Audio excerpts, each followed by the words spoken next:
The harvest season for unmilled or unhusked staple grains is afoot, and the government is hard-pressed to buy such grains from farmers nationwide at a kilogram price of 17 pesos at the low end and 21 pesos max, beginning with those from northern and central Luzon as the peak harvest season looms close.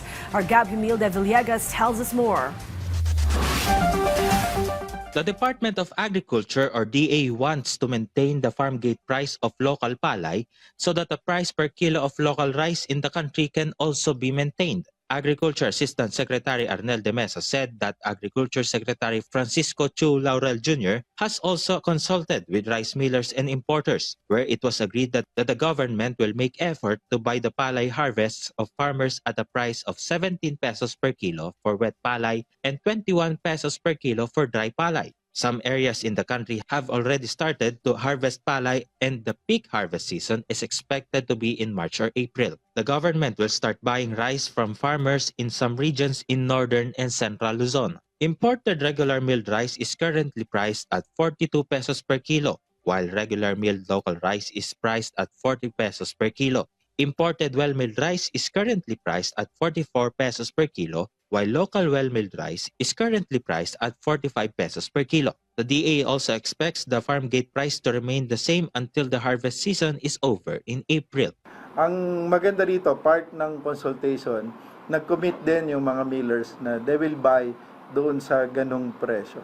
The Bureau of Plant Industry has released a memorandum on additional rules for the reimportation of rice, where Bataan and Poro Point in La Union have been added to the list of ports where imported rice can be shipped, but this will still be under inspection by the DA. Up to 300,000 metric tons of imported rice is expected to arrive in the country. Rice can only be imported until the end of February so as not to coincide with the harvest season. After February 28, the imported rice will be returned to the country of origin, where it will be at the importer's expense. The DA also reported that the imported rice has reached 178,000 metric tons since January 1. Last year, 3.38 million metric tons of imported rice arrived in the country, less than the 4.8 million metric tons recorded in 2024. According to the DA, the country did not experience a supply shortage despite the decrease in the number of rice imported. Meanwhile, the DA also reported that the government gained 529.95 million pesos for the Benteng Bigas Merona program last year.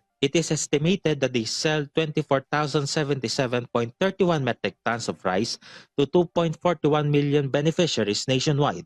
506 sites in 82 provinces in the country are already selling NFA rice for 20 pesos per kilo. Gab Villegas from the National TV Network for New and Better Philippines.